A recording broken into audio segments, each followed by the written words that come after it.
Welcome once again to Lehto's Law. Here's Steve Lehto. A lot of people call it out and they see a story from Michigan. Say, Steve, check this out. It happened in your backyard. And I had not seen this one, but it's all over the place. I got this version from The Guardian. Tom sent it to me. Michigan man wrongfully jailed for 35 years wins $1.75 million payout. Now, here's the thing. Michigan is one of the states where if you were innocent and you spent time in jail and you can prove that you were innocent, the state will compensate you under some circumstances, but not all. And so in this case, they're going to compensate him, but $1.75 million for 35 years. And you go, wait a second, that appears to be kind of an even number there because it's 1.75 breaks up to 35. Yeah, there's a set amount per year, $50,000. So he has a separate lawsuit against some agencies involved in his incarceration, shall we say. But we'll get to that. So the man's been freed after DNA ruled him out as the perpetrator in a very heinous crime involving a child back in 1988. The state of Michigan has agreed to pay him $1.75 million because he was, in fact, innocent and spent 35 years in prison after being wrongfully convicted of sexual assault. And I can tell you that this guy stuck to his guns on his story. And he could have gotten out earlier if he had simply admitted that he did it. And he's like, I'm not going to admit to doing something I didn't do. So he was released in November after authorities said that DNA tests ruled him out as the perpetrator in an event that happened in Albion in 1988. Albion's a very small town, a little bit west in the Lower Peninsula. There's a college there, which is what it's known for. People who are exonerated based on new evidence are eligible for $50,000 for each year spent in a Michigan prison.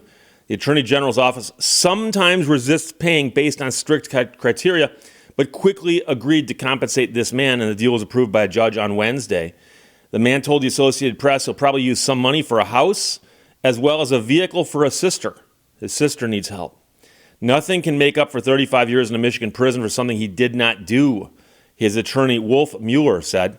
And I've met Wolf. It's been a while since I talked to him, but he's a good guy.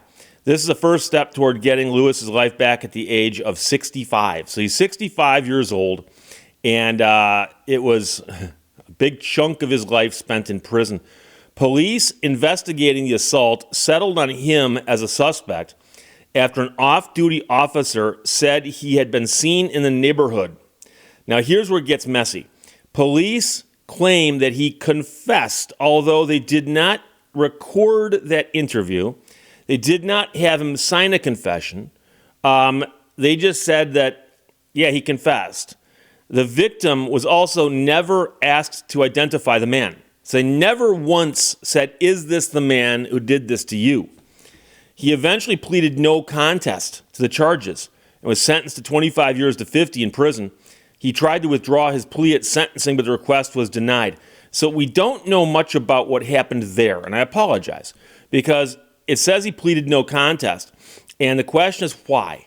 Did he have an attorney, and what was he told with respect to what a no contest plea is? Because a no contest plea is the functional equivalent in many respects as pleading guilty, but it's not exactly the same. That's why they have a different term for it. But pleading no contest means I'm here, but I'm not going to defend myself. Go ahead. And so when you plead no contest to something, there still has to be some kind of case against you. And the court is supposed to look into that.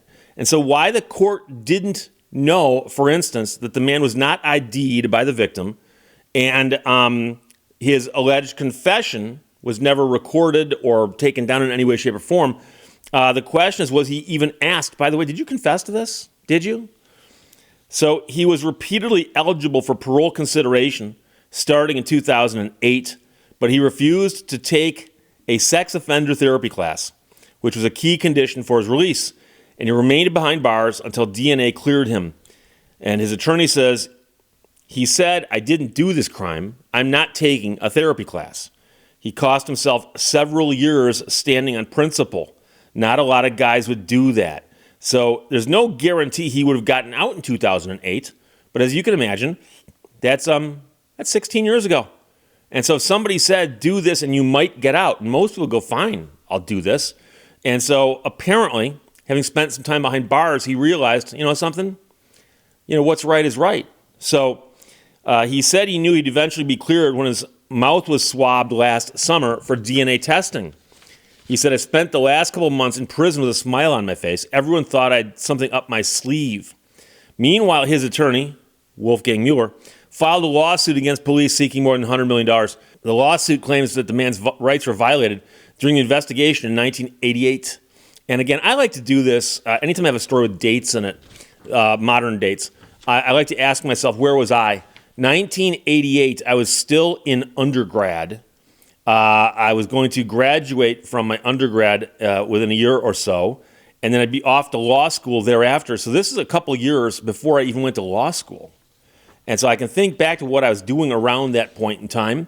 I remember what radio station I was working at, for instance. I remember what car I was driving. And that was a long, long time ago. A long time ago. And so the guy has been in prison all that time. Now, I know some people are going to say, Steve, he pleaded no contest, or he pleaded guilty, or he didn't defend himself at that trial. That's not right. That's not right. That he now is claiming other people are at fault for this.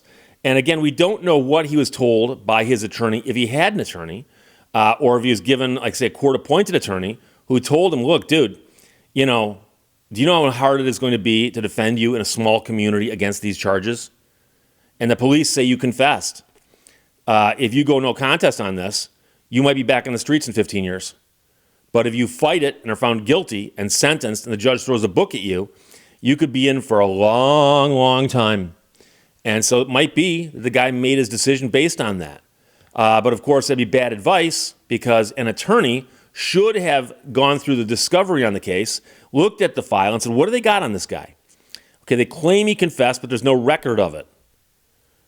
Wait. They've never asked the victim to identify the guy. That's weird.